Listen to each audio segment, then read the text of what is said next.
que ele vai vir de uma forma natural, sem você trabalhar nessa vertente, até que você possa fazer melhor ainda.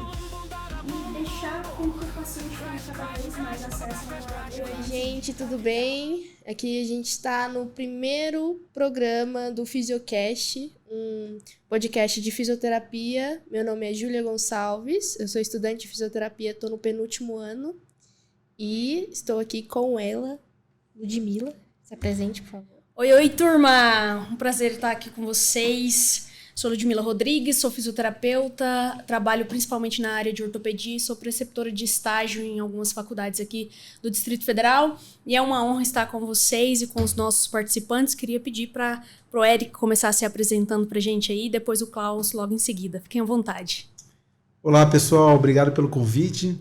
Meu nome é Eric Assis, eu sou fisioterapeuta, tenho 45 anos de idade, 22 anos formado, né? Me formei no Rio de Janeiro. Moro aqui em Brasília há 20 anos e inicialmente eu comecei com a parte de Pilates aqui na cidade, né? Fui um dos pioneiros aqui do método Pilates em Brasília. Fui o primeiro a trazer curso de formação em Pilates aqui para a cidade. Então, esse ano a gente está completando 20 anos aí de curso de formação aqui na cidade de Brasília. E eu tive que correr atrás de capacitação, né? No Brasil e no mundo. Eu acabei visitando várias escolas do Pilates para poder formar as pessoas com qualidade, que é o meu objetivo até hoje. Bom, eu sou Klaus Porto, sou fisioterapeuta, sou formado aqui pela Universidade de Brasília, sou formado há um pouquinho menos de tempo que o Eric aí, tenho 28 anos, sou especialista em fisioterapia traumato-ortopédica, sou mestrando em ciência da reabilitação pela Universidade de Brasília também. Atualmente, hoje, a minha clínica ela gira em torno da ortopedia, traumatologia esportiva, né? Então, trabalho bastante com reabilitação, prevenção de lesão em atletas. Tenho vivido esse contexto clínico e, simultaneamente, um contexto de pesquisa bem importante. Assim, sou membro do Laboratório de Plasticidade Músculo-Tendínea lá da UNB. Então, tenho enfatizado minha pesquisa, minhas publicações, a minha vida acadêmica com base nos agentes eletrofísicos e a interação dele em casos patológicos ou até mesmo indivíduos saudáveis. E aproveito a oportunidade aí para agradecer o convite da turma aí. Espaço sensacional aqui, então de parabéns. E dizer também que acho que é importante deixar registrado aqui, Lud, que eu sou muito orgulhoso da sua trajetória, que eu te vi você se formar, vi você crescer aí como aluno e como fisioterapeuta. Fico muito feliz de hoje a gente dividir o mesmo cargo aí no âmbito profissional. É uma honra minha. E conheço o Eric também, primeiro congresso, não sei se você lembra, o cabelo era grande, então era de Pilates. Foi uma honra participar com você lá também, Klaus. Você sabe que eu te admiro muito, me inspiro na sua trajetória como profissional. E agora a Júlia está aqui caminhando junto com a gente também para se inspirar nos grandes e ser uma grande profissional daqui a pouco também. Precisando fazer mais umas tatuagens aí, Júlia. Você viu? Tá. Que os dias você chega lá. Acho que é falta de verba. Aí, ó. A Lud já começou também. Eu, como estudante, eu vou tirar bastante dúvida com vocês, porque eu acho que durante a graduação inteira a gente tem bastante dúvidas de como é quando a gente se forma, o que a gente pode fazer, sobre o mundo de ser empresário também. Então, eu estou bastante empolgada e muito, muito feliz em ter vocês aqui para conversar com a gente. A Lud é uma grande preceptora, é minha preceptora. Espero que esteja tudo certo aí. E aí a gente tá aqui para comandar esse podcast, viu? Legal. Fiquem à vontade. A gente vai começar. Vamos ser um bate-papo bem tranquilo, tá bom? Quer começar primeiro? Pode ir, de bronca. Então, vamos começar com o Eric. Eric, você como você já falou, é um dos pioneiros do Pilates aqui em Brasília. Eu pesquisei, o senhor é dono da Balance. Isso. Você poderia falar um pouquinho de como foi o processo de criação dessa nova empresa, de como foi começar a ter um estúdio de Pilates ou para fazer um curso para outras pessoas, por favor? Legal. Bom, eu me formei em 2002, como eu havia falado, no Rio de Janeiro, na Universidade Gama Filho. E lá na faculdade eu tive uma matéria que falava sobre várias técnicas, né? Chamava de técnicas alternativas o nome da matéria. Então ele falava um pouco de RPG, falava um pouco de acupuntura, e aí teve o dia do Pilates lá. E eu me interessei pela modalidade, ninguém conhecia no Brasil o que era Pilates. Na época, comecei a faculdade em 1998, então já tem alguns anos isso. E aí, ninguém conhecia muito Pilates no Brasil. Eu me interessei pelo método, o professor tinha um bom conhecimento da técnica do Pilates, e eu decidi fazer a formação. Logo que eu estava cursando a fisioterapia, eu fiz o curso de formação em Pilates no Rio de Janeiro, e assim que eu me formei em 2002, eu vim morar aqui em Brasília, né, buscando novos horizontes, né, novas oportunidades. E quando eu cheguei, só tinham 2 estúdios de Pilates aqui em Brasília, um no Lago Norte e outro no Lago Sul. E eu estava morando no Lago Norte e vi essa abertura, decidi montar um estúdio pequeno dentro de um colégio lá no Lago Norte, tinha uma academia dentro do colégio, um espaço bem reduzido, bem escondido, e comecei a divulgar isso com panfletinhos na casa ali das pessoas no Lago Norte. Começaram a aparecer muitos alunos, o resultado foi me surpreendendo, né? As pessoas melhorando mobilidade, flexibilidade, essa parte funcional do dia a dia, né? Então, muitos idosos procuravam, né, o Pilates, começaram a se interessar, e aquilo foi se espalhando até que eu não dava mais conta de atender a demanda de clientes. E aí falei, eu preciso fazer um curso para ensinar as pessoas e virarem instrutoras e me ajudarem aqui, capacitar essas pessoas. Aí busquei procurar saber como que era para dar um curso de Pilates, o que tinha que ter de formação, etc. E na época a modalidade ainda não era um domínio da educação física, da fisioterapia e hoje até da enfermagem, né? Então hoje os profissionais que podem fazer o curso de formação de Pilates são fisioterapeutas, educadores físicos, e o pessoal da enfermagem conquistou há 2 anos atrás também o direito de poder fazer essa formação. Então estudantes e profissionais dessa área são habilitados a fazer esse curso de formação. E aí eu procurei saber, para dar o curso você tinha que ter pelo menos 5 anos de formado na área de Pilates, eu já era, e tinha que ter uma formação internacional, né? E quem meio que controlava isso era a Associação Brasileira de Pilates. Então nenhum dos cursos de fisioterapia, educação física, ainda tinham domínio sobre o método. Era uma coisa que qualquer pessoa poderia fazer, como é assim até hoje em vários lugares do mundo. Então, nos Estados Unidos, você não precisa ser fisioterapeuta, educador físico para fazer a formação de Pilates. Lá, um dos meus melhores professores, que é um americano, ele é administrador de empresa. Se formou administrador de empresa, mas ele era um atleta, começou a praticar o Pilates, gostou, ele decidiu fazer um curso de formação em Pilates e virou um instrutor de Pilates. E ele se desenvolveu e hoje ele é um dos maiores professores de Pilates do mundo. Isso acontece em vários lugares do mundo, menos no Brasil. Então, no Brasil é o único lugar que você tem que ter essa formação de fisioterapeuta, educador físico e agora da enfermagem. Então, eu ministrei o primeiro curso, fui para fora do país, fiz várias formações fora para buscar essa titulação internacional que exigiam na época. Então, fiz a formação clássica em Nova York e depois fiz algumas escolas contemporâneas, que assim chamam, em outros países da Europa que eu pude visitar. E aí trouxe o curso em 2005, o primeiro curso foi em 2005 em Brasília, e a gente funciona até hoje, o espaço foi crescendo, fui botando novos professores para trabalhar comigo, cheguei a um momento a ter 11 unidades de uma vez só aqui na cidade de Brasília, quando estava explodindo esse método aqui em Brasília. E assim, fui feliz, né, na escolha, né? Eu também era intensivista na época, trabalhava em hospital, e tive que fazer uma escolha, porque o Pilates tomou uma proporção imensa, né? E hoje a gente vê aí um estúdio de Pilates em cada esquina, né?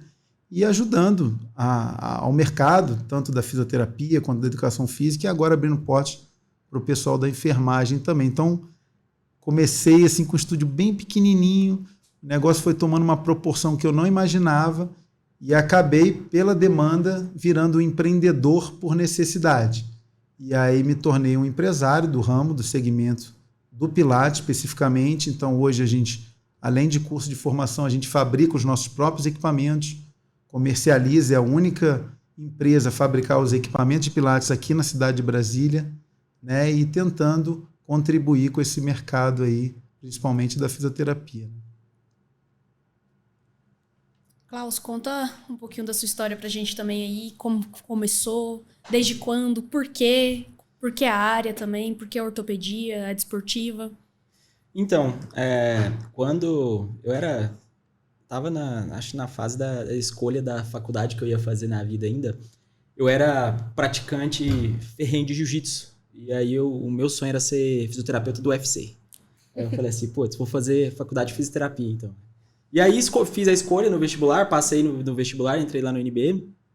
E assim, acabou que essa história do UFC, ela foi ficando um pouco para trás, assim. Mas eu lembro que no segundo semestre da faculdade, quando eu tive o primeiro contato assim, com a eletroterapia, e principalmente com o professor que hoje é meu orientador, eu tive meio que um amor à primeira vista, assim, sabe? Com o agente eletrofísico, com um flerte com a pesquisa, principalmente, sabe? Cara, ver vários outros... Quando eu era aluno de graduação ali, eu via a galera do mestrado indo lá apresentar o projeto de pesquisa, contar como é que seria a metodologia, justificar um parâmetro físico assim, assado, um grupo com um parâmetro, outro grupo com outro. E eu fiquei meio aficionado por aquilo. E eu sou filho de professor. Minha mãe é professora, né?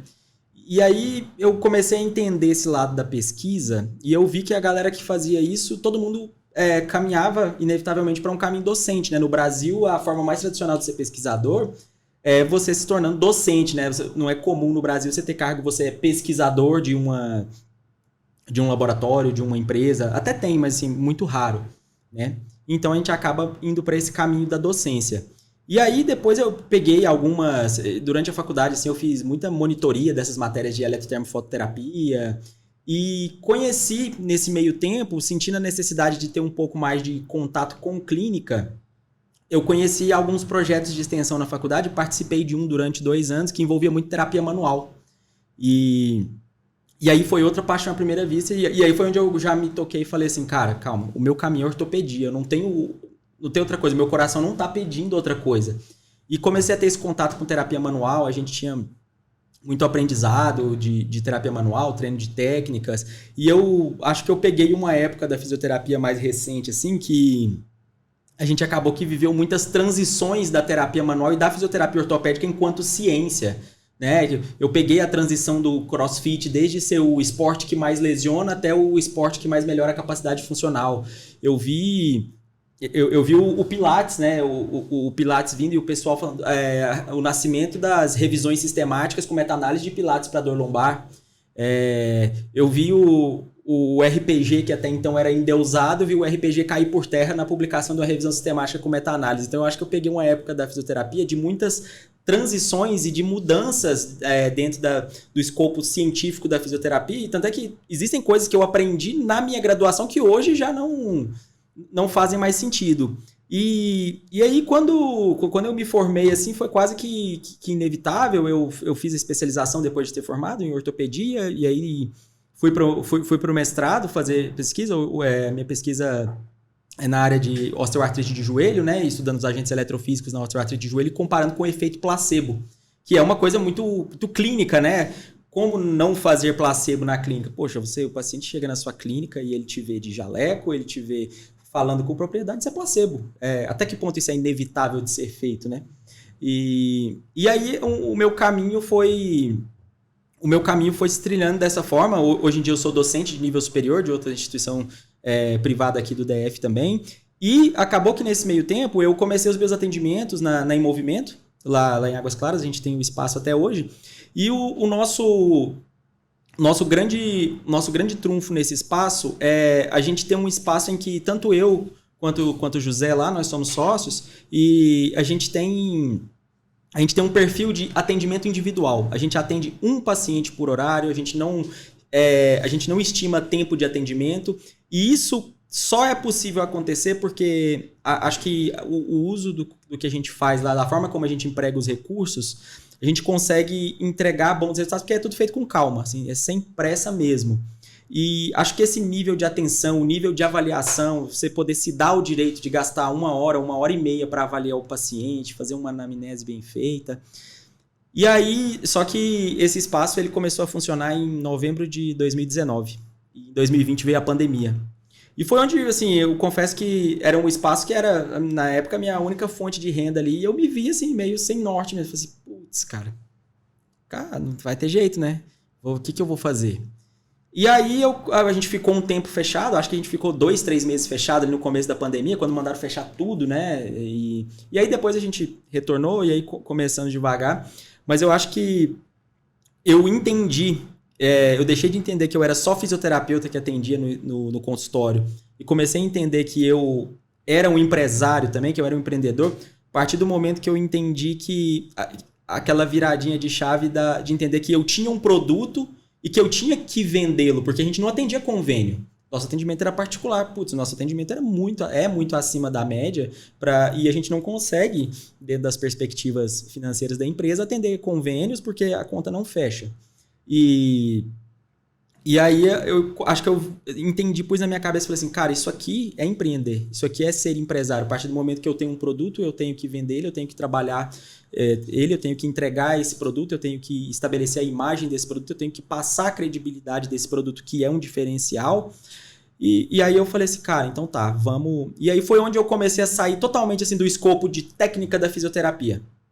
Comecei a sair do escopo técnico e falei assim, cara, eu preciso estudar estratégias para eu vender isso aqui. Como é que eu vou abordar meus clientes? Eu gaguejava quando falava que a sessão na época custava R$120, eu gaguejava para falar, assim.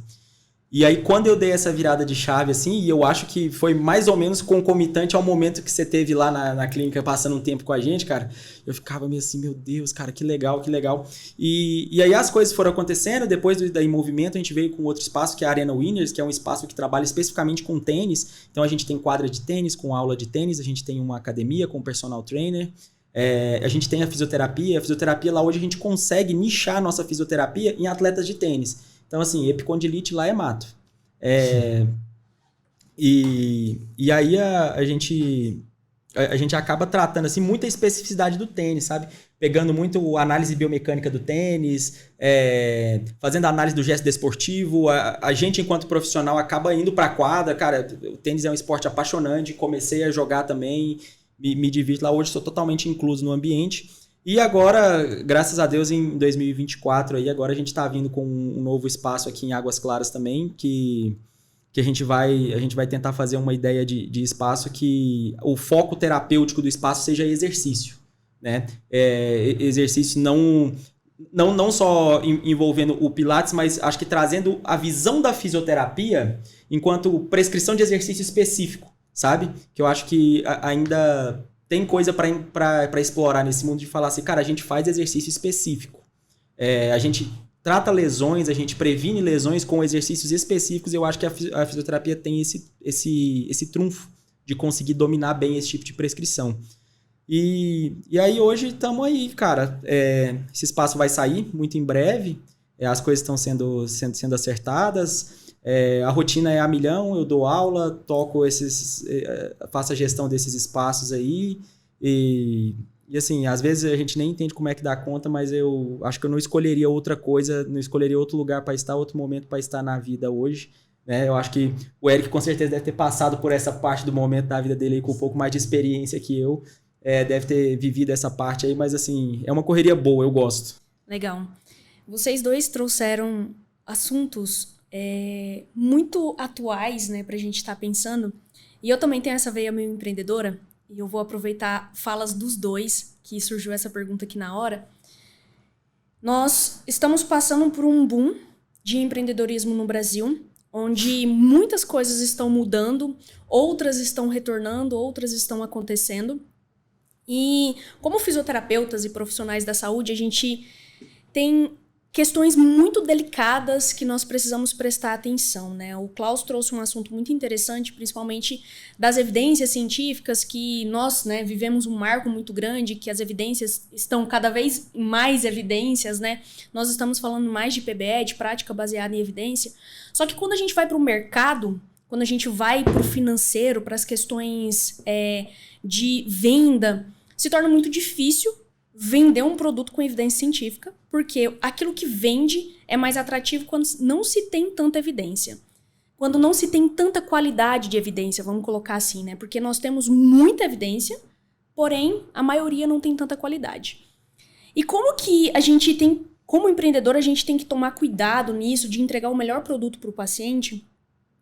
Como empreendedores, como que a gente pode ter esse cuidado?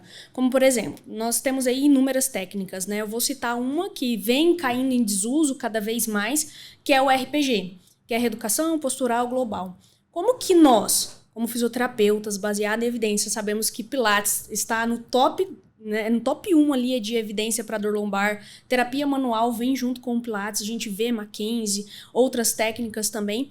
Como que nós, como profissionais da saúde, empreendedores, podemos minimizar com que essas técnicas ainda continuem no mercado e tenha tanta força e deixar com que o paciente tenha cada vez mais acesso a uma evidência de qualidade? Como que você, Eric, faz isso no dia a dia, assim, de minimizar esse barulho? Porque eu tenho certeza que chega alguém lá na sua clínica assim, eu queria que você colocasse tal coisa em mim. Eu queria que você fizesse X coisa. Pode comentar, Eric? Klaus, na sequência, pode falar também a sua opinião sobre isso. Muito excelente abordagem sobre esse assunto. Acontece que o profissional ele tem que ter uma formação muito qualificada para lidar com o público. Eu decidi fazer vários cursos em vários âmbitos da área da saúde, principalmente, lógico, na fisioterapia, que é a minha formação. Então, eu fiz a formação de Mackenzie, eu fiz RPG, eu fiz acupuntura, eu fui fazendo os cursos que apareciam na frente para poder ter um conhecimento. Tem gente que faz o método Mackenzie, como eu fiz, e só trabalha com Mackenzie. Eu respeito, porque o cara se identificou, ele acha que tem um bom resultado com aquilo, tem um público dele e segue em frente só com Mackenzie. Outros fazem a formação de Pilates, só trabalham com Pilates, ponto final. Eu fui um cara que quis fazer várias coisas e usar isso como uma ferramenta dentro da minha atuação. Então, tem horas que a gente pega um paciente com uma lombalgia e você vai fazer uma abordagem com Pilates e dá certo, e às vezes você vai fazer uma abordagem com Pilates e não dá muito certo. E aí você tem que ter um outro recurso para utilizar. Você não pode abandonar o paciente porque você é um fisioterapeuta, né? E você não é um formado só em Pilates, né? Então, eu decidi fazer várias formações dentro, aí fiz quiropraxia e fui fazendo tudo que vinha pela frente, depois fiz o método Busquet. Então, são várias formações que, de cada formação, eu tirava o melhor para mim, lá no dia a dia de atuação.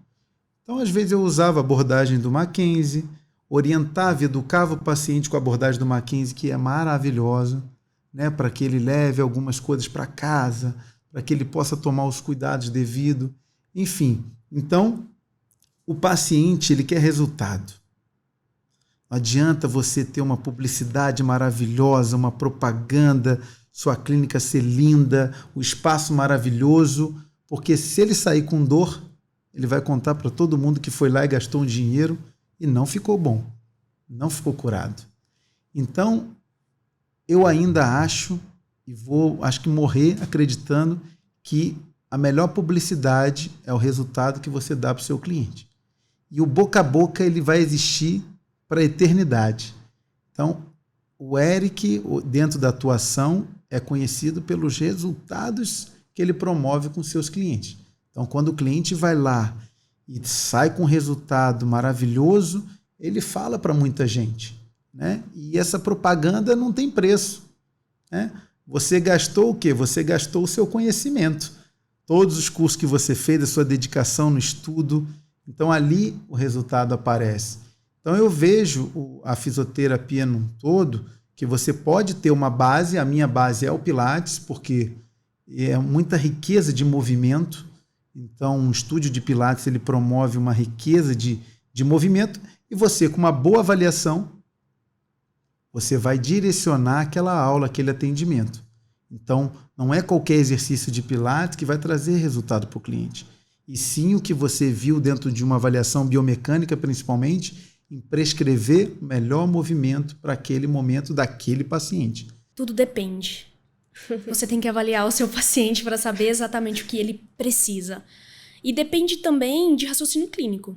Então, se eu não avalio bem, eu não consigo ter um raciocínio clínico, eu posso ter feito N técnicas, aprendido N coisas, ter tido as melhores formações.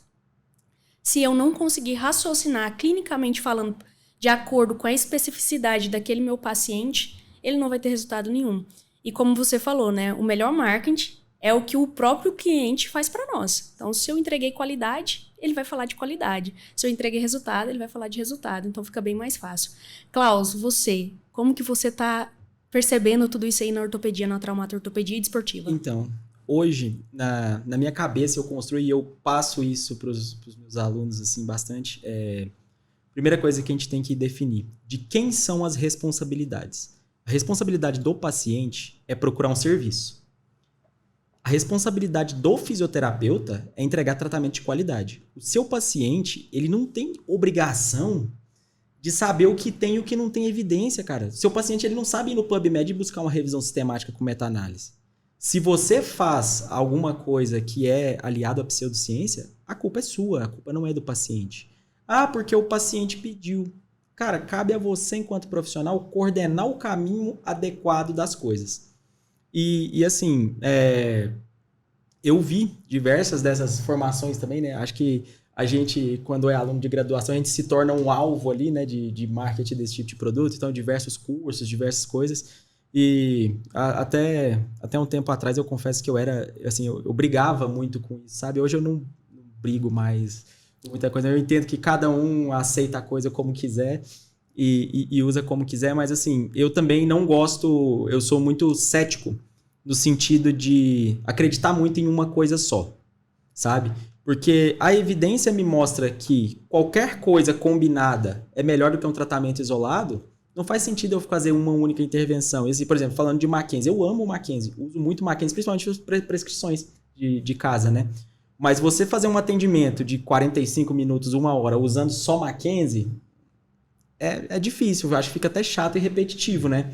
Então, assim, eu gosto de pegar abordagens do Maitland, eu gosto de usar mobilizações do Mulligan, eu gosto de usar a parte que eu tenho o domínio de eletroterapia. Hoje eu uso no consultório TENS ativo, né, a analgesia pericinética, TENS associada a exercício, cara, é sensacional. E, assim, são coisas combinadas.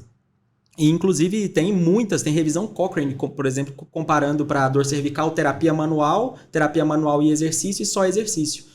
Terapia combinada é sempre melhor do que uma intervenção isolada.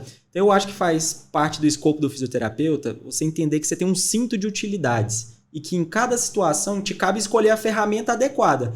Se o seu cinto for amplo, vai ser a melhor coisa possível, porque você vai poder escolher dentre as ferramentas e vai poder até fazer um teste, você vai poder testar hipóteses com o paciente. Vamos ver se com esse paciente aqui o Mackenzie dá certo. Não deu certo? Cara, vamos partir para um exercício ativo, então? Vamos para um exercício de solo com bola? Não deu certo? Vamos prescrever automobilização? Então, assim, acho que a abordagem multimodal, dentro só da fisioterapia, né, mas multidisciplinar também, ela vai ser fundamental. E eu acho que a gente seguindo por esse caminho assim, vai ser a melhor coisa que a gente tem a fazer para não cair na pseudociência. Que eu falo que o tutorial para você desconfiar de uma pseudociência é quando alguém te vende um curso de alguma coisa que trata tudo sem falhar em momento nenhum. E traz uma segurança para o profissional, porque se ele tem só um tipo de abordagem e às vezes ele vai e não dá certo, ele fica muito inseguro e fala, nossa, eu achei que ia dar certo e não deu, e agora? Para onde que eu vou? Então, essa insegurança vem por você achar que só uma técnica resolve tudo, e isso está provado que não tem como, né? Por essa diversidade de paciente, né? Por cada um ser de um jeito. Então, a gente tem que procurar uma visão mais ampla de tudo, né? E vocês dois falando sobre essa gama de ferramentas que vocês adquiriram durante a formação e após a graduação também, qual é a dica que vocês dão para os graduandos e os recém-formados para aumentarem essas ferramentas? No caso, a gente acha que só com o básico do que é ensinado na faculdade, muita gente acha que pode fazer um atendimento, mas isso tá bem errado. Eu acho difícil alguém dentro da... Eu fui professor universitário por alguns anos também, né? E depois para a área também de pós-graduação, mestrado, mas enfim, o aluno na faculdade, eu ainda acredito em algumas formações que eu tive a oportunidade de fazer fora do Brasil, a diferença de ensino ainda é muito grande mesmo. Eu fico indignado ainda do aluno, às vezes, passar de 4 a 5 anos, né, dentro de um curso de formação, principalmente em fisioterapia, e ele sair completamente inseguro, sem saber para onde vai, o que fazer. Isso mostra que o nosso ensino ainda precisa de algumas reformulações. E aí eu digo não só em âmbito da própria universidade, porque você também fica restrito a várias coisas que outros órgãos acima da própria faculdade exigem que a faculdade tenha, né? Então eu acho que precisa a gente pensar numa reformulação a nível nacional, né? Do jeito que é a universidade, principalmente, e aí a gente pode falar com propriedade, na fisioterapia. Eu não posso aceitar passar 5 anos e após ele não saber avaliar um cliente. 5 anos dentro de uma universidade, você botar ele para avaliar, ele não saber como avaliar um cliente. Então, eu acredito que a prática aliada à parte científica é o melhor caminho. Mas isso desde o primeiro período da faculdade. Eu peguei esse momento ainda e acreditava-se que isso ia melhorar a cada ano, e foi o contrário que aconteceu.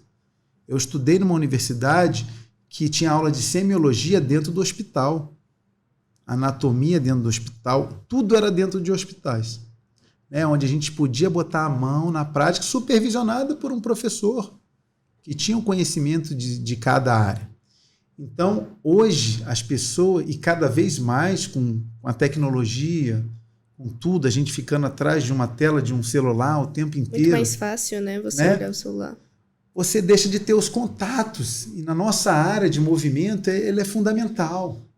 Então, você ter um curso, às vezes, todo de formação online, para mim, é de doer no coração, entendeu? Então, porque ele chega na prática e ele fica completamente perdido.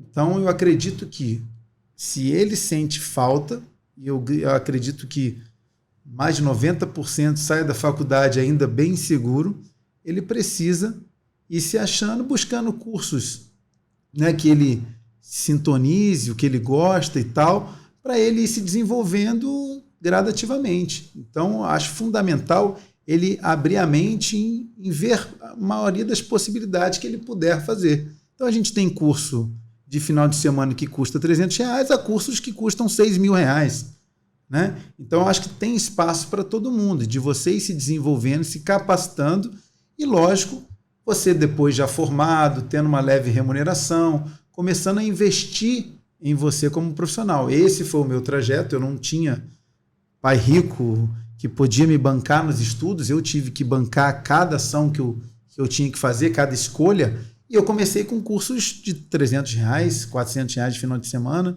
e depois eu pude ter um financeiro maior que me desenvolveu a poder fazer cursos em outros lugares, em escolas que tinham que ter um investimento maior. E esse foi minha trajetória, e foi a maior satisfação da minha vida foi tomar essa decisão de investir na minha carreira e tornar um profissional cada vez mais seguro do que estava fazendo. E o seu preço, ele vem de acordo com os seus resultados. Se você tem um resultado satisfatório, o cara que tem uma dor, que está 2 anos com aquela dor, ele vai dar um jeito de arrumar o dinheiro para pagar o que for, porque ele quer resolver o problema dele. Então, hoje no mercado, tem fisioterapeutas que cobram R$30 a sessão, como tem profissionais que cobram R$800 uma sessão de fisioterapia.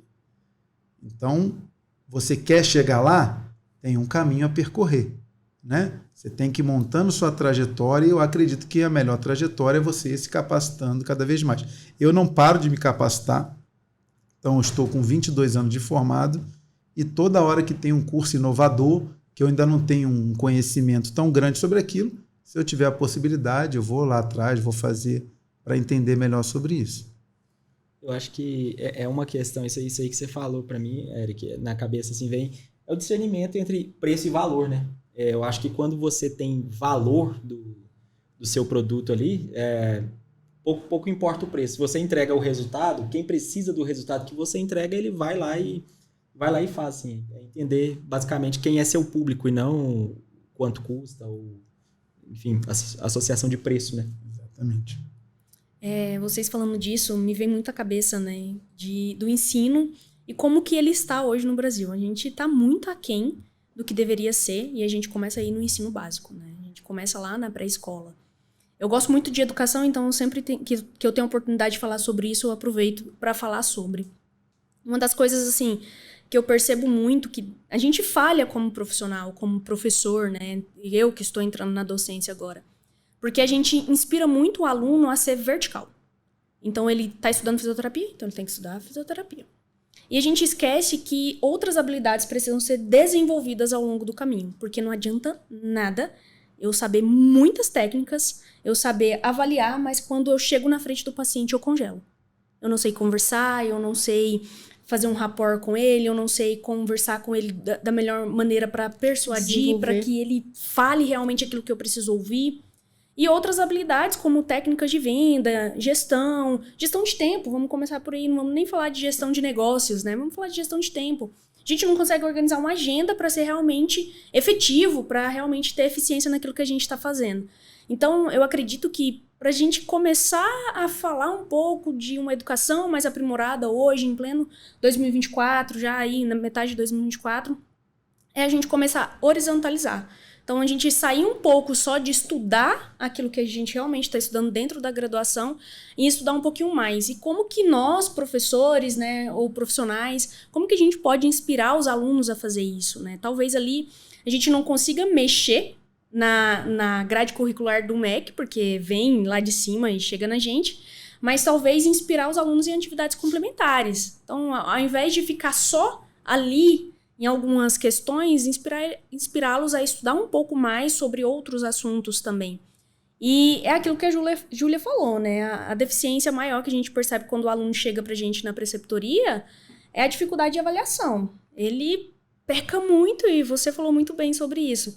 E eu acredito, né? Não acho não, acredito que nós precisamos investir mais isso nos nossos alunos, nos nossos funcionários, os nossos colaboradores, né, que estão ali conosco. E gerar realmente curiosidade. Júlia, fala um pouquinho pra gente sobre isso, como a sua perspectiva de aluno agora, pensando que esse podcast vai ser mais ouvido por alunos de graduação do que qualquer outra coisa. Você, como aluna de graduação do Grupo Projeção, como que você acredita que esse estudo mais horizontalizado pode auxiliar você como futura profissional aí de saúde, futura fisioterapeuta, já 90% fisioterapeuta, quase, né? Lá. Tá chegando. Falta só o crefito. Em um semestre. Você, conta aí um pouquinho pra gente na sua perspectiva de como que isso é pra você quase chegando aí na fase profissional, como que é pra você entrar num mercado tão competitivo, ainda mais em Brasília? Então, eu falando com vocês sobre isso, me viu muito quando você falou sobre a pandemia. A minha turma, basicamente, é uma turma formada na pandemia. Eu comecei a ter aulas presenciais e eu já estava no 6º semestre, mais ou menos. Então, no início dos semestres, eu só tive contato com a base da fisioterapia em si, online. E a gente sabe que o online não funciona mais. A gente sabe que ficar na frente de uma tela por 4 horas, escutando só o professor e a gente nem abrir a câmera, já é muito, muito cansativo. Quando eu cheguei nos estágios obrigatórios, eu já cheguei com uma confiança maior porque eu já trabalhava fora. Mas eu vejo dos meus colegas a falta de confiança de conversar com o outro. Eu acho que a gente tem que ter um tato para falar com o paciente em si, porque ele está vindo com uma queixa de dor e você tem que ser aquela pessoa que vai dar um norte para ele. Porque ele tá vindo pra gente, não é porque ele tá ali de graça ou por alguma coisa, é porque ele confia no seu trabalho. Então, a partir do momento, pode ser que a gente seja estagiário, mas dentro do estágio a gente é a voz de respeito e tudo que a gente falar, ele vai acatar porque ele confia na gente. Eu acho que a Lud foi uma preceptora que abriu muito a minha cabeça em questão sobre a gente estudar sobre os nossos pacientes, estudar sobre as doenças, estudar sobre como conversar com ele. Porque quando a gente faz uma avaliação e a gente consegue ter uma aliança terapêutica com ele naquele primeiro momento, eu tenho certeza que o restante das sessões vão ser bem mais tranquilas, bem mais fáceis de lidar. E eu acho que, vendo os meus colegas e conversando com eles, a maior dificuldade para o estudante de hoje é ter esse primeiro contato com o paciente. E como o Eric falou, eu achava que a gente seria uma turma bem baixinha, mas parece que não tá assim há muito tempo. Eu queria saber de vocês como foi para vocês ter essa confiança, recém-formado, né? Fazer a primeira avaliação ali como fisioterapeuta em si. E como foi para vocês adquirir essa confiança como fisioterapeutas com seus pacientes? Eu acho que não tem que ter essa confiança no começo. Ela não vai existir. E eu acho que essa falta de confiança ela é seu freio.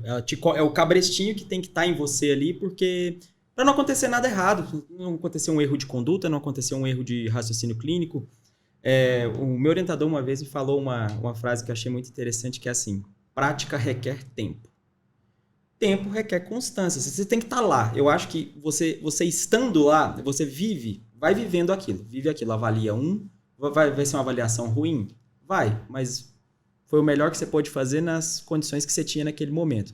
Segunda avaliação vai ser melhor. Depois de 1 ano vai ser muito melhor. Depois de 3 anos vai ser muito melhor. Depois de 5 anos vai ser excelente. Você vai rir do seu primeiro ano de avaliação.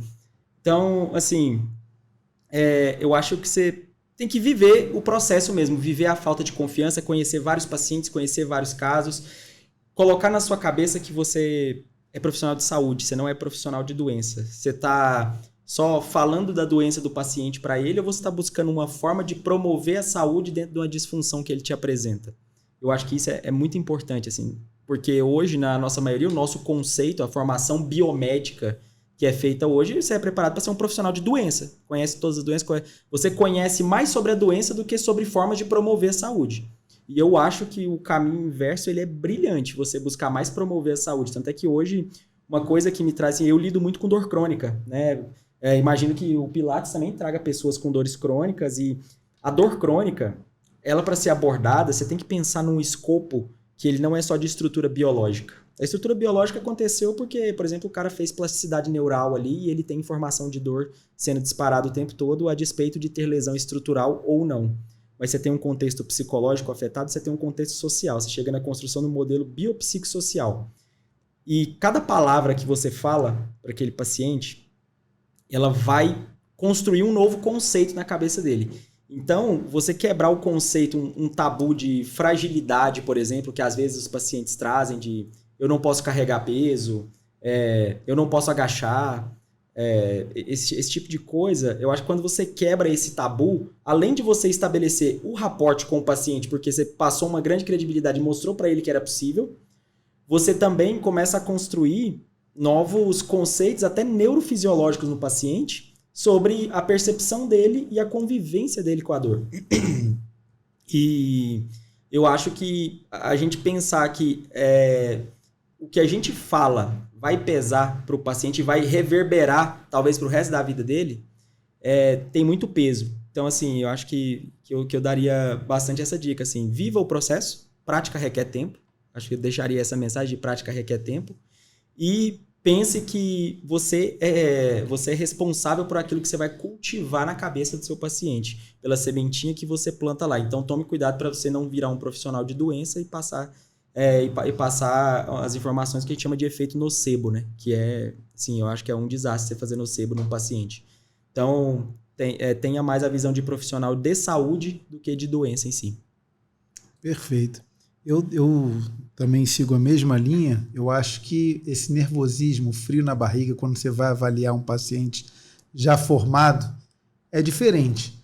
É lógico que se eu treino cada vez mais aquilo, eu tento adquirir uma maior confiança. Ali, por mais que eu fique nervoso, aí chega um momento que aquele nervosismo vai passar e você vai conseguir se desenvolver cada vez mais. Então, na universidade, por exemplo, eu acho importante esse treinamento acontecer. quando eu era professor universitário, tinha algumas matérias que a gente estava lá no último período da formação, que eram os estágios supervisionados. Então, a gente atendia as pessoas da comunidade, né? As pessoas carentes dentro do núcleo que a gente tinha lá na universidade. E eu fazia primeiro uma avaliação na frente de todos os alunos, né? Fazia uma segunda avaliação, uma terceira avaliação para eles verem como que era uma abordagem já de um profissional experiente ali e eles poderem ver aquilo, vivenciar aquilo ali ao meu lado, né?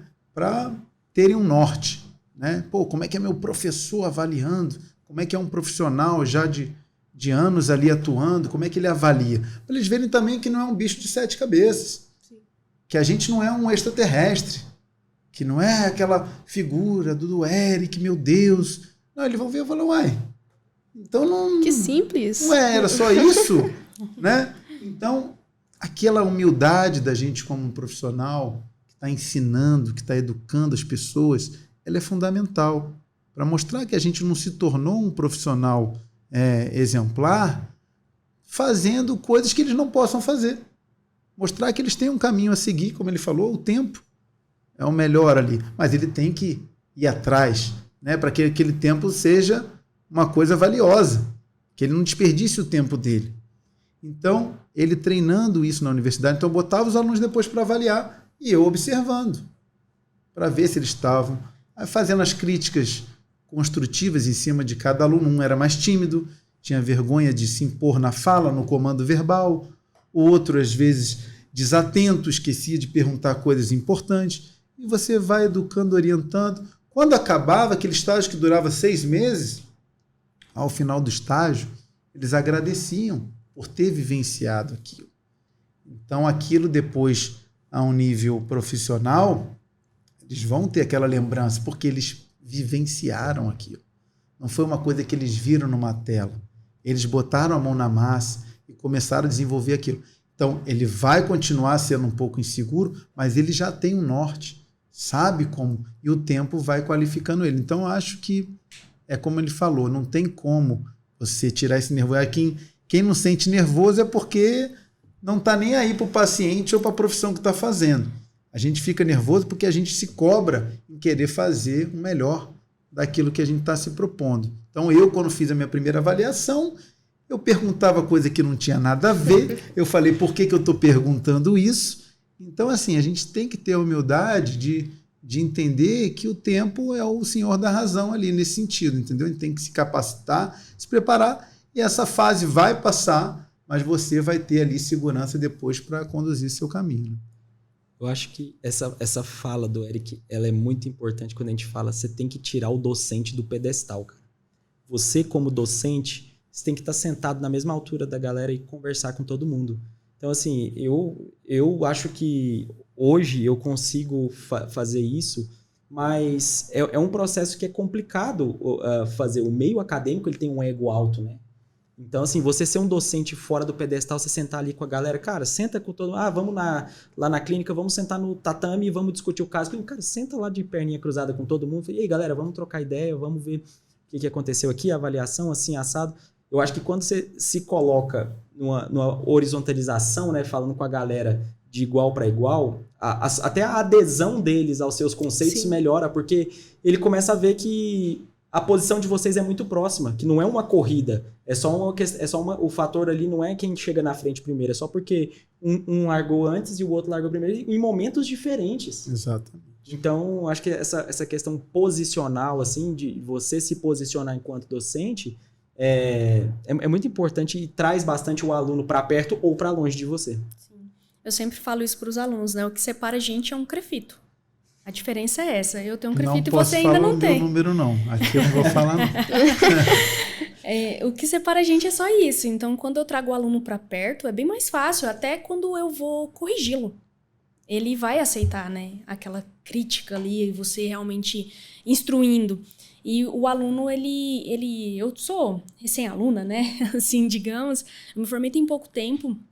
E estar como docente já inserida nesse mercado é um privilégio muito grande. Eu me sinto muito honrada. Agradeço o Klaus também pelas portas de entrada, a Hannah principalmente.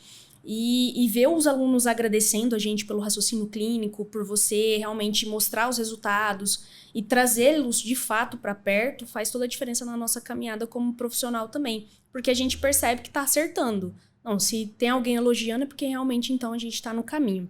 E falando de caminho, eu queria aproveitar e perguntar para vocês, né, quais são os maiores desafios que vocês têm enfrentado, tanto na terapia manual quanto no Pilates, né? Porque é tudo muito bonito na teoria. Quando a gente fala, porque eu comecei, porque eu tô ganhando dinheiro, porque a clínica tá funcionando, é muito simples. Mas quais são os desafios enfrentados, seja eles como empreendedor, seja eles como profissional de saúde, aquele que está ali promovendo saúde?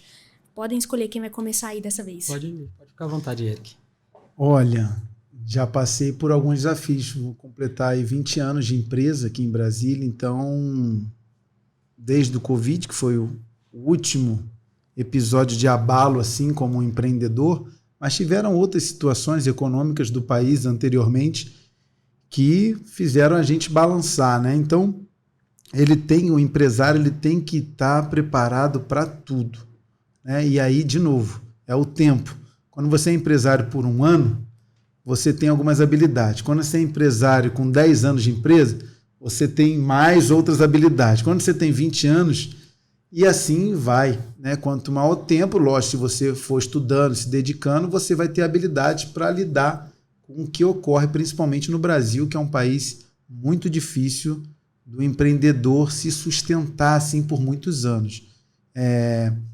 Então, eu fiz curso desde com Roberto Justus em São Paulo, quando era febre do empreendedor, tinha aqueles programas na televisão, ele era o cara do Brasil como empreendedor, referência, e dava curso em tudo quanto é lugar. Eu fui, como cursos no Sebrae, gratuitos, então eu indico muito para as pessoas que querem empreender. Começar pelo Sebrae é uma porta maravilhosa de entrada, cursos gratuitos, às vezes outros cursos que são pagos, mas com os valores super acessíveis. O Empretec, por exemplo, do Sebrae é um curso maravilhoso para quem quer ser empreendedor. Enfim, então tem que se capacitar também nessa área de empreendedorismo, não tem para onde correr, né? E você ter as possibilidades. Eu não tenho só o Pilates. O Pilates é a minha referência.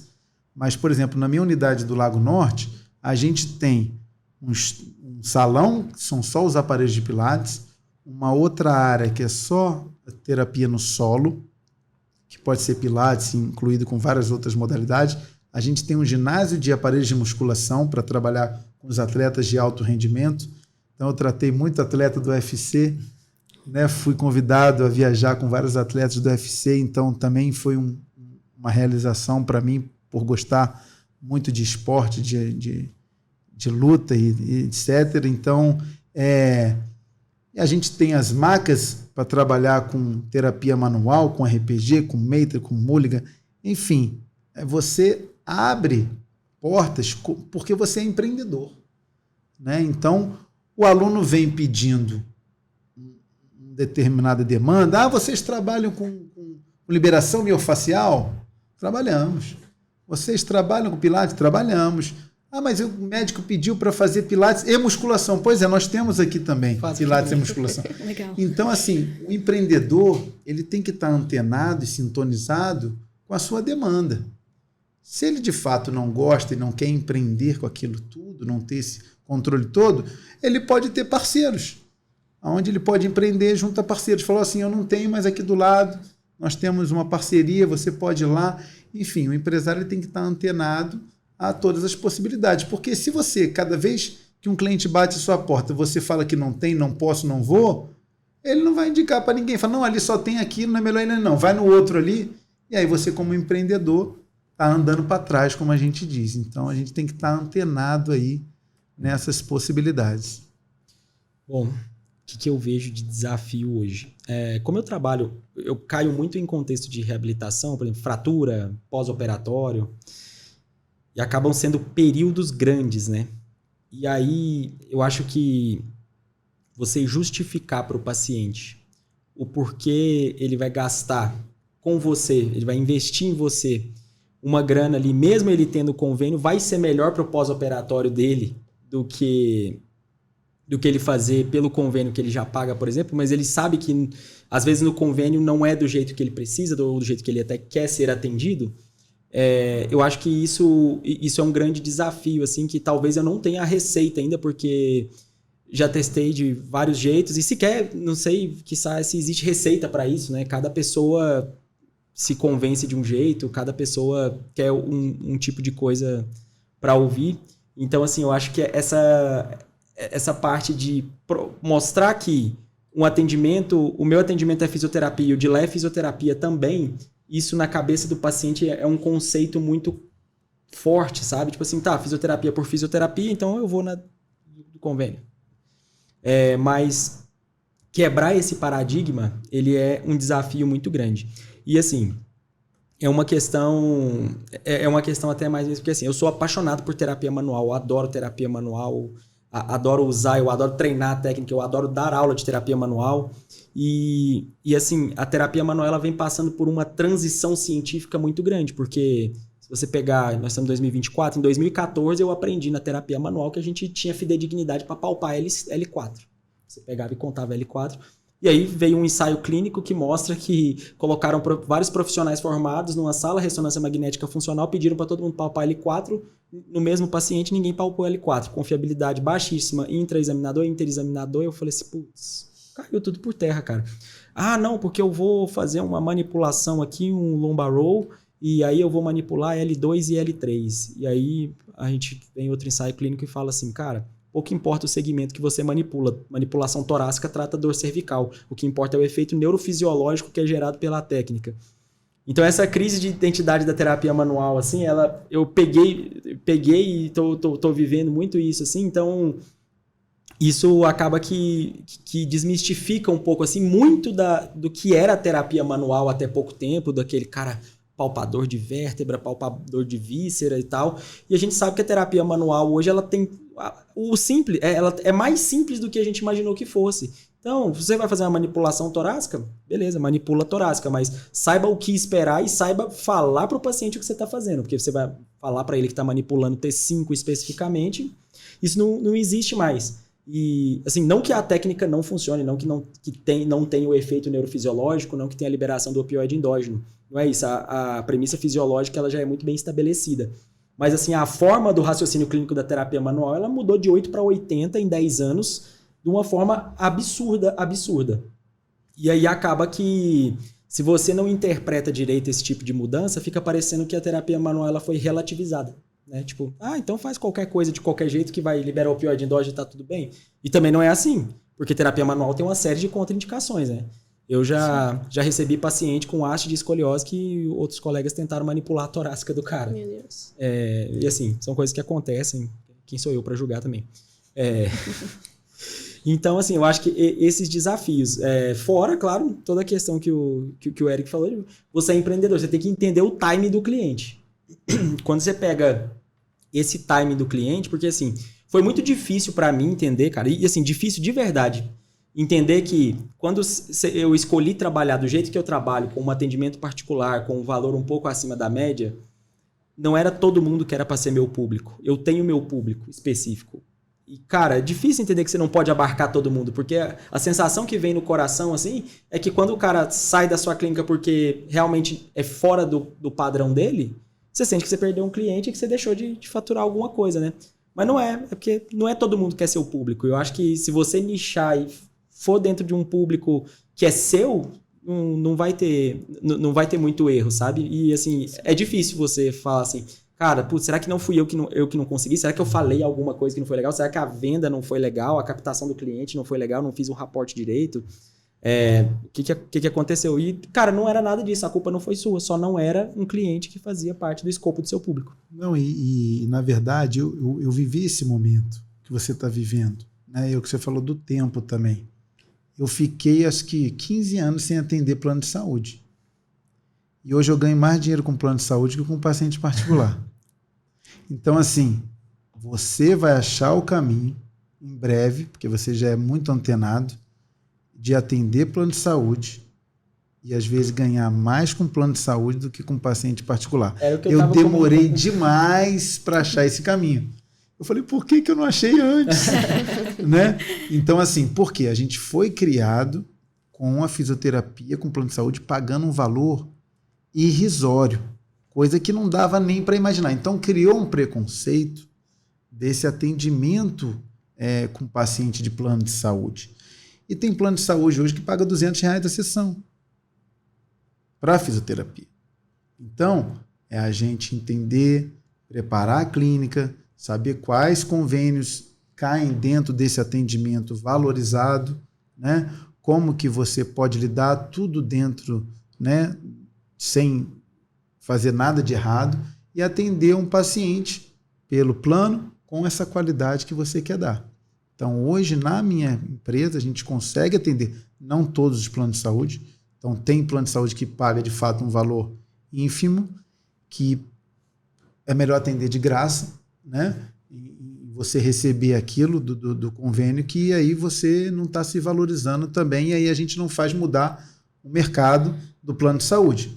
Então, tem situações que o cara paga o plano e ele vai atrás de um atendimento de qualidade, porque ele sabe, não, meu plano eu sei que não paga o valor merecido.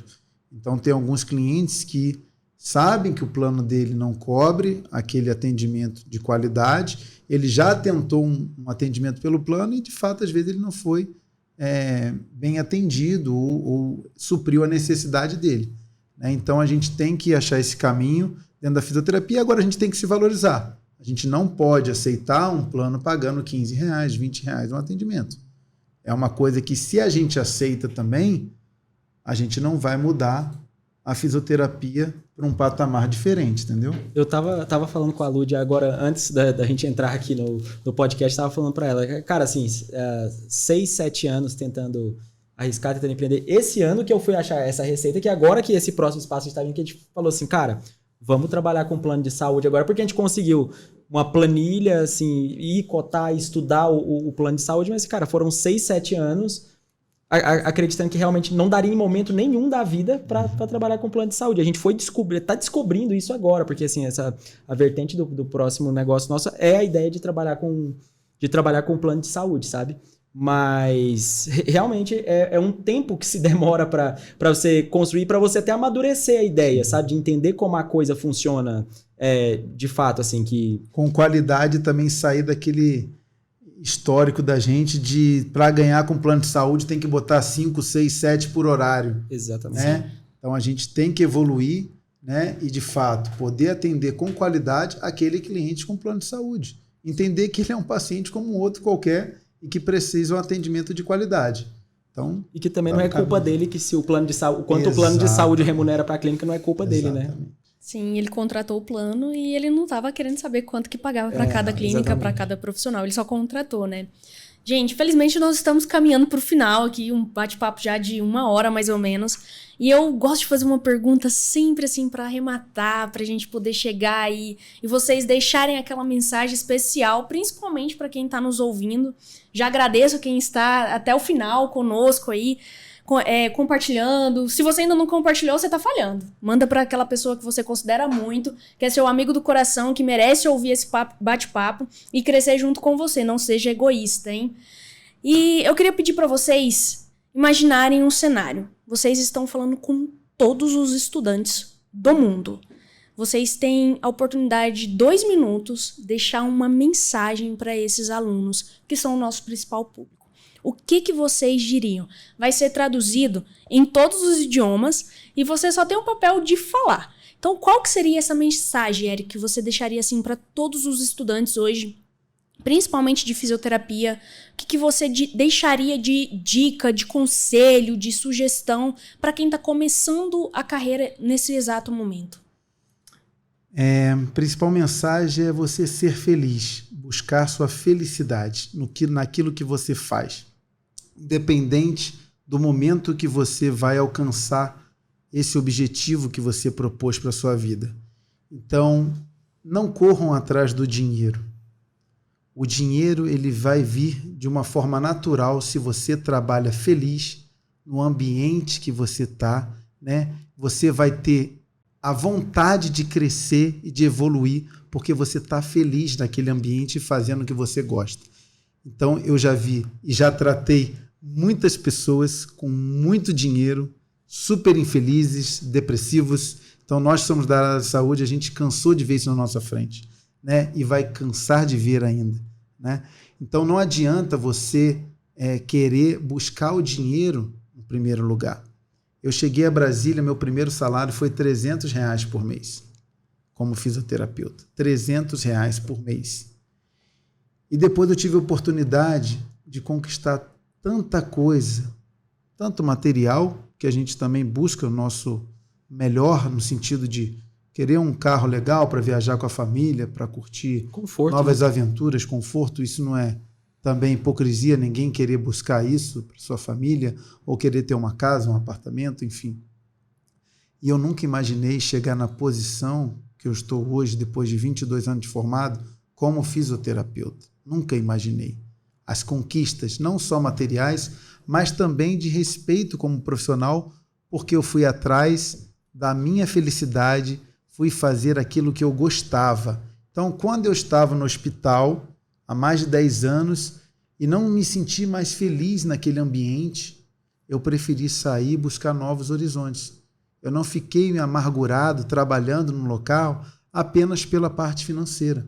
E quando eu saí, eu tive uma projeção ainda maior na minha vida profissional, porque eu estava animado e feliz com aquilo que eu estava fazendo. Então, o meu recado é sempre buscar a felicidade, estudar, se dedicar naquilo que você quer para trazer esse atendimento mais humano, né? Que é o que vai fazer o resultado acontecer lá na frente. Essa é a salva de palmas do pessoal que estava te escutando aí, os estudantes do mundo inteiro. Klaus. Bom, a mensagem que eu sempre penso em fazer, né, inclusive uma vez, há muito tempo atrás, eu fiz uma live no Instagram com a Lud e eu deixei uma mensagem muito similar à do Eric quando ela me fez a pergunta da mensagem, que é isso, eu acho que se você fizer o que você ama, você não vai se sentir na obrigação de trabalhar, né, no sentido torturativo da palavra trabalhar. Você faz o que você ama, você não faz isso. Mas, assim, hoje eu vejo uma geração, a minha geração da minha idade, a geração da sua idade, a geração que está vindo aí, com uma emergência muito grande de fazer tudo muito rápido. Cara, faz o melhor que você tem ali no momento, com as condições que você tiver ali. Você está dando seu melhor? Você tem a cabeça no lugar que isso foi o melhor que você podia fazer, nas condições que você tinha, na clínica que você tinha, no consultório que você tinha. Você entregou seu melhor para o seu paciente? Então, beleza. Vai indo nessa vertente até que você possa fazer melhor ainda. E eu acho que entregar o melhor não é ser perfeito. É o seu melhor sem julgamento e sem régua. E assim, vejo hoje a geração jovem que está vindo da fisioterapia se medindo com outras réguas. Não existe, se é que existe uma régua, mas o pessoal usa o cara do lado como uma régua para se medir, sendo que não é um jogo que começou todo mundo do mesmo lugar, né? Talvez em relação... sem te chamar de velho, Eric, por favor, mas em relação a mais tempo... Mais experiente. Eu lembro que o meu primeiro salário, que não foi há muito tempo, 7, 8 anos atrás, eu morava aqui em Itaguatinga, morava aqui perto aqui em Itaguatinga e trabalhava no Jardim Botânico. O meu primeiro salário foi R$1.500. Então, assim, proporcionalmente, o tempo do dinheiro na época, corrigido, foi mais ou menos por aí. Então, assim... Hoje eu digo que eu vivo talvez o melhor que a fisioterapia pode me dar, e ela vai me dar mais ainda. Com certeza. Mas teve momentos que ainda não estava lá, mas eu estava lá do mesmo jeito fazendo o meu melhor dentro das condições que eu podia. Pegava ônibus, eu lembro que eu fazia muita questão de atender de camisa sempre, assim, né? Sempre me apresentar bem para os pacientes. O cara chegava no trabalho todo suado, amarrotado, porque a mochila ficava amarrotando o ônibus sacudindo e tal. Mas eu tenho boas memórias. Eu tenho memórias maravilhosas. É importante ter vivido isso. Né? É importante ter vivido o processo de passar pela construção de saber que hoje, assim, hoje eu consigo dar um melhor do que o melhor de 6 anos atrás, de 4 anos atrás, sabe? E eu acho que essa construção desse processo, você com você mesmo, vai ser a coisa mais bonita que você vai guardar de você. Então, vivam o processo com calma, não se meçam com a régua dos outros. Faz o que você for fazer com amor, dá o seu melhor, porque o paciente ele precisa do seu melhor. Muitas vezes ser profissional de saúde é um negócio um pouco cruel, porque nem você não está em dias bons o tempo todo, mas o seu dia ruim ele tem que ficar da porta para fora da clínica, do consultório, porque você tem que estar no seu melhor dia todo dia para dar o melhor resultado para o seu paciente. Show! Antes de passar a palavra para a nossa querida Júlia, vocês contando as histórias de vocês, né? Eu com 1 ano e 8 meses de formada, passei por vários episódios também bem parecidos, né? De ir até o metrô, caminhando, pegar 2 ônibus para conseguir atender domiciliar e andar 1,5 km mais ou menos para chegar na casa do paciente, que não passava ônibus lá e não dava para ficar pegando Uber. E esse ano, em menos de 2 anos de formada, eu consegui comprar um carro por causa da fisioterapia. Então, assim, meu primeiro carro é, assim, uma menina que veio do interior, lá da roça, que fala porta-porteira, né? Portão. E vem lá, do interior de Goiás, com 7 irmãos, que nenhum estudou, e poder estar desfrutando da profissão que eu escolhi. Isso só faz com que a gente tenha mais gás. E tenho certeza que vocês me inspiraram a ser ainda melhor e a me dedicar ainda mais como preceptora de estágio. Tive vários insights. Os alunos no semestre que vem vão ter várias coisas novas para eles. E inspirar a gente realmente a acreditar que a fisioterapia é uma profissão valiosa. Porque nós escutamos na graduação que fisioterapia não dá dinheiro. Mas nenhuma profissão não dá dinheiro mesmo, não. Se você não trabalhar, você não vai ganhar. Vaca não dá leite. Né? Grande Cortella com seus ensinamentos. Vaca não dá leite, você tem que tirar. Então, se você acha que fisioterapia não dá dinheiro, não vai trabalhar para ver se não vai dar mesmo, não. Então, passando a palavra para a Júlia, eu gostaria de agradecer vocês por disponibilizarem o tempo de vocês. Eu sei que é muito corrido. E que vocês continuem inspirando mais profissionais, que vocês dois são profissionais que inspiram muitas pessoas. Eu posso dizer isso por mim. Eric, eu estava no comecinho da faculdade quando a gente teve aquele congresso e eu fiquei muito encantada com a organização, com tudo que aconteceu e te acompanho desde sempre. Klaus, meu veterano na graduação, né, me inspirou muito, me ajudou muito. Tive o privilégio de ter você como preceptor de estágio ali, onde eu tive vários insights, tanto acadêmicos como empreendedora.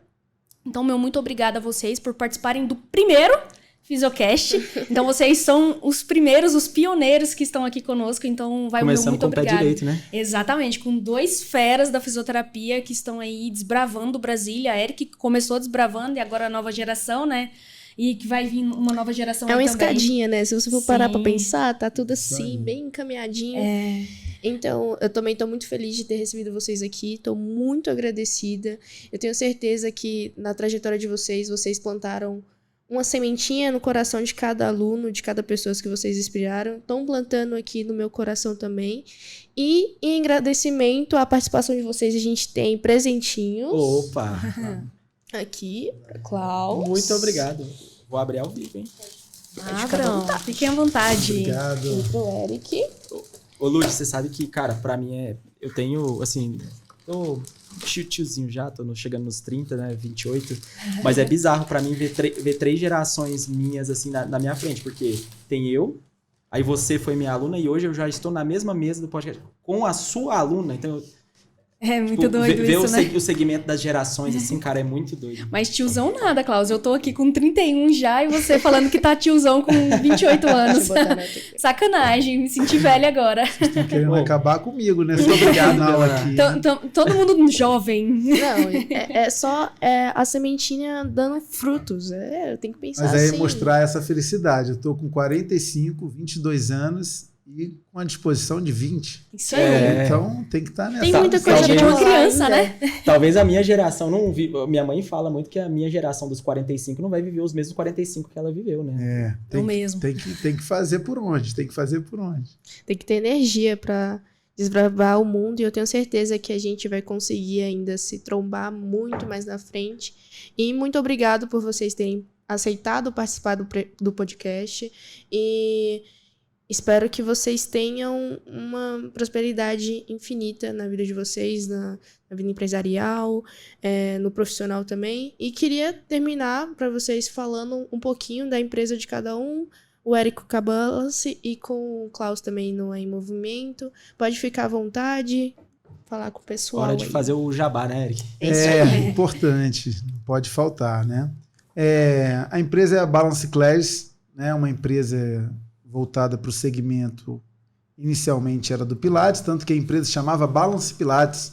E aí, quando a gente teve a possibilidade de ir para outros segmentos, como cursos de quiropraxia, o método Busquet, então tudo isso hoje a Balance Class proporciona, né, cursos de capacitação, cursos de especialização nessas áreas de terapia manual, né, o método Busquet, a quiropraxia, a formação no método Pilates, o dry needling, a ventosoterapia, liberação miofascial. Então, é uma empresa que tenta abrir portas para as pessoas que estão graduando na parte de fisioterapia, alunos recém-formados que buscam esse começo ali, alguma técnica para que ela possa ter mais ferramentas na sua atuação.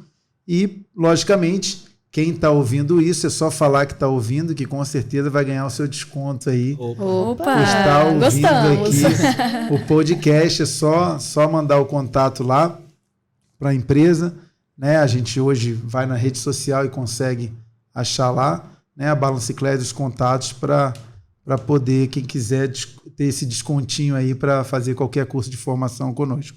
Agradeço, né, a oportunidade de vocês terem convidado aqui, né? Então, estou sempre à disposição e é um privilégio estar trazendo aqui um pouquinho do Pilates, principalmente, para os acadêmicos e os formandos da área de fisioterapia. Então, temos aí a Em Movimento Fisioterapia, né? @emmovimento com N no Instagram, N Movimento. Depois o pessoal da edição coloca... Vai colocar aqui embaixo. A gente deixa para vocês. Temos também Arena Winners, tá? Se puderem seguir lá no Instagram. Arena Winners é um espaço que a gente tem academia, a gente tem quadra de tênis, aluguel de quadra, aulas de tênis, turmas um pouco mais compactas, uma ideia um pouco mais intimista, um espaço extremamente divertido, a gente tem bar, lanchonete, tem suporte para criança, enfim, é um espaço bem bacana, é um espaço, um ambiente familiar que promove saúde, que eu acho que é essa a nossa ideia principal, né? Lá na Em Movimento a gente trabalha num perfil de atendimento individual, um foco com resultado, um foco com um pouco mais de atenção, geralmente casos um pouco mais específicos, casos um pouco mais isolados, mas estamos lá também. E acho que vale o jabá das nossas redes sociais também, né, Eric? Quem quiser me acompanhar um pouquinho, Físio Klaus Porto no Instagram. Se quiserem acompanhar um pouquinho da minha rotina, um pouquinho do que eu tenho feito, eu tô lá.